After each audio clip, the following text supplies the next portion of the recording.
exploring the abandoned mine in the Mojave Desert. This story happened less than a month ago, told by a high school boy currently living in the state of Nevada, USA. Nevada isn't exactly a place overflowing with entertainment options, especially for teenagers still in school. No big amusement parks, no bustling malls, no modern entertainment complexes.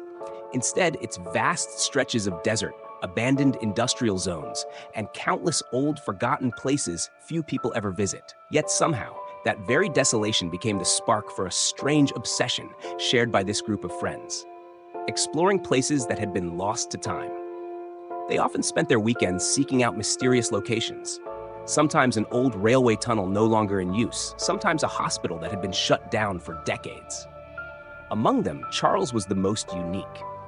He didn't speak much, always wore a calm, serious expression, and had this odd habit of spending hours online searching for forgotten spots, places no one dared to visit, or even those rumored to be cursed. There was something oddly magnetic about Charles. Maybe it was his unshakable calm in every situation, or maybe it was the fact that he always seemed to find places nobody else knew about. That day, like always, Charles sent the group a picture. It came from a strange Instagram account with very few followers. The account specialized in uploading blurry, eerie photos of abandoned areas scattered throughout the Mojave Desert. Among them was a murky black and white photo of a small mineshaft entrance, tucked between crumbling cliffs. There was no specific location, just a short caption saying it was a mine abandoned since the 1940s, once used to extract precious metals, but later shut down permanently after a series of fatal accidents. Charles suggested they go, just to explore and not to venture too deep if it looked unsafe. That Saturday, the group of four, the narrator, Charles, James, and Tony, gathered at Charles's house and set out in an old Jeep. They brought flashlights, ropes, water bottles, a few protein bars, and a GoPro to document the journey. The drive was long and dusty. They rumbled down rugged dirt roads, passing through scattered cactus groves under the searing desert sun. At first, everything felt like an adventure. They laughed, joked about who would run first if they came across some bizarre creature. But when they reached the location marked on the map, they found nothing. No mine shaft, no signs of mining, just rocks and dry earth. Just as they were about to turn back, Charles, silent as usual, called them over to a cracked cliffside. There, partially hidden beneath dust and brush, was a deep, jagged hole. It looked partially collapsed. No warning signs, no danger notices, just darkness yawning beneath the earth. Curiosity got the better of them, and they decided to go in. At first, it was just to take a quick look, but step by step, they ventured deeper, flashlights in hand, treading carefully across dry stone. Inside, the mine was shockingly cold, despite the scorching heat outside. The air was musty and thick with dust. The tunnels crisscrossed and broken beams lay scattered across the floor. The deeper they went, the heavier the silence became.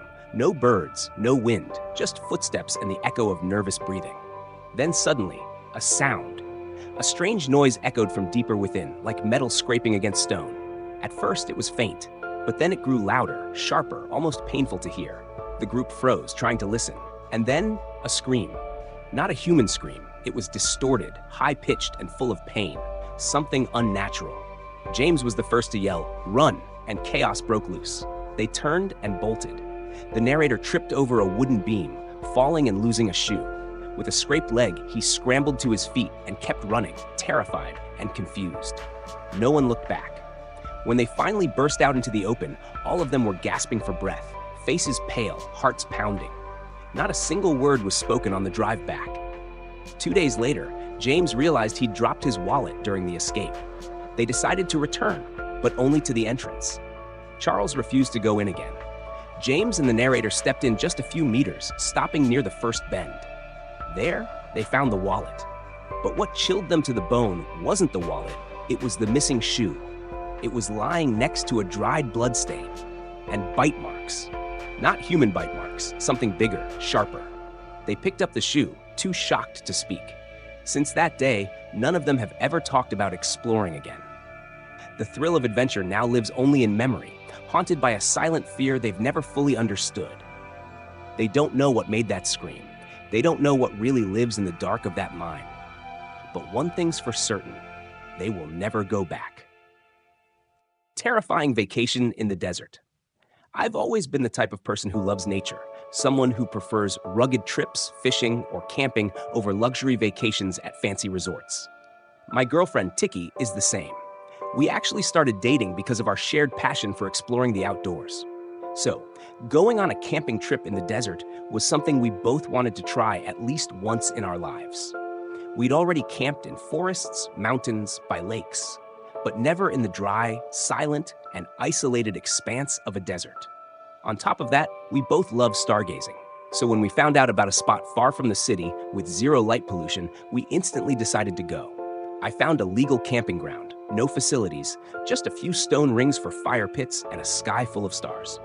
We set off early Friday morning, driving nearly 3 hours, with the last hour spent crawling down a winding, deserted dirt road. By the time we arrived, it was late afternoon. The campsite was completely deserted, just what we wanted. The first 2 nights were amazing. Mild sunlight during the day, cool at night, and the skies perfectly clear. We made a fire, drank a little, smoked some weed, and lay under the stars talking about everything and nothing. Being disconnected from the chaos of daily life felt incredibly refreshing. However, there was one strange thing. Both nights, we heard a weird sound late at night. It was a long, howling noise, definitely not human, and not clearly any animal either. It came from far away, echoing faintly like from the edge of the world. I suggested it might be a bobcat, or maybe a coyote. Tiki nodded in agreement, but we both clearly felt uneasy. Then came the third night, the one that turned into a nightmare. I woke up in the middle of the night to the sound of footsteps outside the tent. The noise was soft, just a faint rustling of sand underfoot. I held my breath, completely still. It couldn't be an animal. The steps were too steady, too slow. It was definitely a person. I wanted to wake Tiki, but my body felt frozen in fear. The footsteps stopped. Whoever it was now standing right next to our tent. A chilling silence took over. I strained to listen, my eyes glued to the ceiling of the tent. Then, click, the sound of a lighter flicking on. A faint orange glow appeared on the tent wall, then began to move, as if someone were slowly waving a small flame around. I stayed completely still, trying not to make a sound. Suddenly, the flame grew brighter. It wasn't a lighter anymore. It looked like a torch. Then the person threw the burning object to the ground. Whump! A heavy thud. In an instant, the tent lit up, and a wave of heat crashed in. Flames were spreading unbelievably fast, engulfing one side of the tent. That snapped me out of my frozen state. I screamed, waking Tiki. In a panic, we scrambled to grab our things, throwing them out of the tent while trying to stomp out the flames. Tiki poured a water bottle on the fire, and I stomped out the burning patches around us.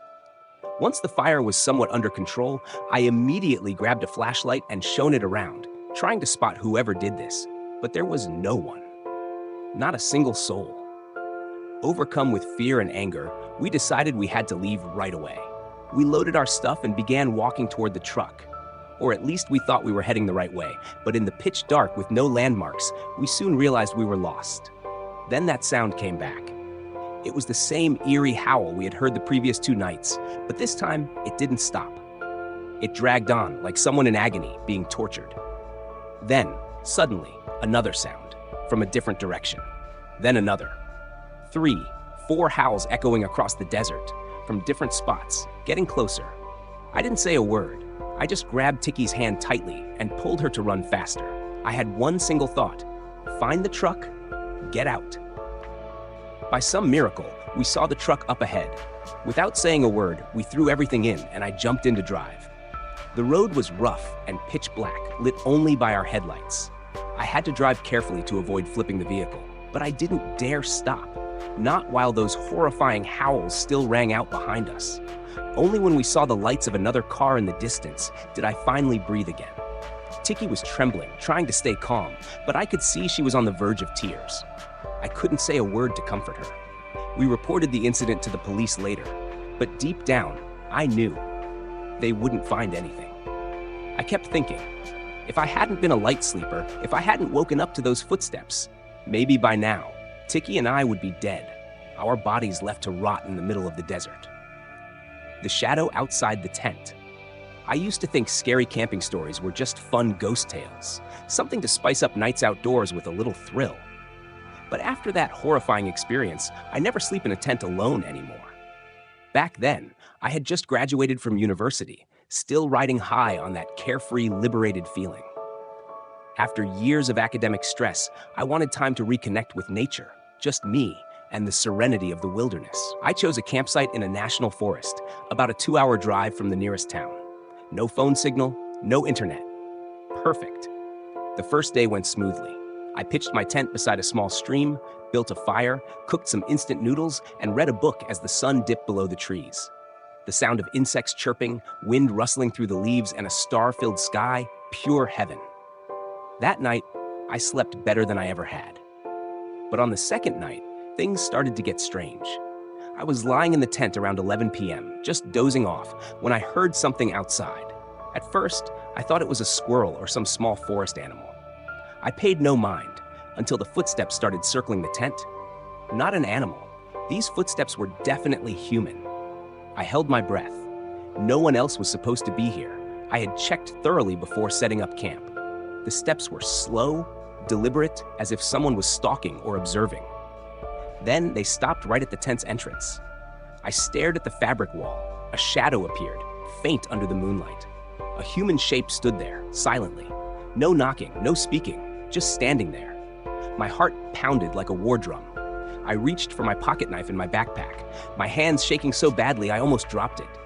I stayed completely still, silent. The figure remained motionless outside the tent for at least 3 minutes. It felt like an eternity. Then, suddenly, it turned and disappeared into the forest. I didn't sleep that night. I kept shining my flashlight outside every so often, ears straining for any sound. At dawn, I stepped out of the tent and scanned the area. No one in sight.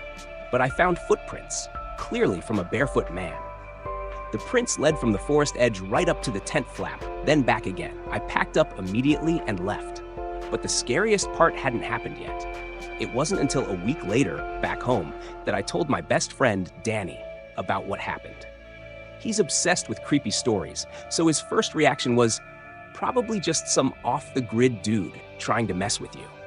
Tons of people live out in the woods like that in the US. I wanted to believe that too, until one day, while going through some photos I'd taken at the campsite. In one picture I'd taken at sunset, just a normal selfie of me sitting in front of the tent, the forest fading into dusk behind me, I noticed something strange when I zoomed in to adjust the colors. There was something standing in the darkness between 2 trees. It was a person, or more accurately, a humanoid figure. Taller than average, skeletal thin, with eyes that glinted like they were reflecting the camera flash. I broke out in goosebumps. I sent the photo to Danny, and even he, who's always joking, went dead silent. He messaged back, "Dude, are you absolutely sure you were alone out there?" I confirmed that I had gone by myself. He didn't reply right away, then sent me a link to an old Reddit thread titled, "The Forest People of North America. They're Not Sasquatch." The post was filled with stories of humanoid creatures living in the woods. Not Bigfoot-type wild men, but silent, emaciated beings that moved like shadows and often watched campers from a distance.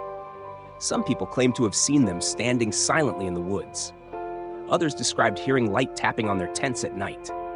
A few even said they woke up to find a figure bent over them, watching without making a sound. I sat frozen as I read. The details matched my experience exactly. And one more comment made my blood run cold. I once camped in a national forest near Nevada, found barefoot human footprints right outside my tent. I left the next morning. A few months later, someone went missing in that exact spot. I rushed to look up the news, and it was true. A man who'd been camping alone had been reported missing 3 months after I'd left. His car was found only 500 meters from where I had pitched my tent, but he was never found. Since then, I've never camped alone again. Whether it was a person or something else, I don't ever want to take that chance again. The forests, deserts, and remote wilderness, beautiful, vast, and alluring, are also full of secrets. Things that hide in the shadows, defying explanation, and don't want to be discovered. And if you're planning to camp alone, remember to double-check everything, especially when you think you're alone.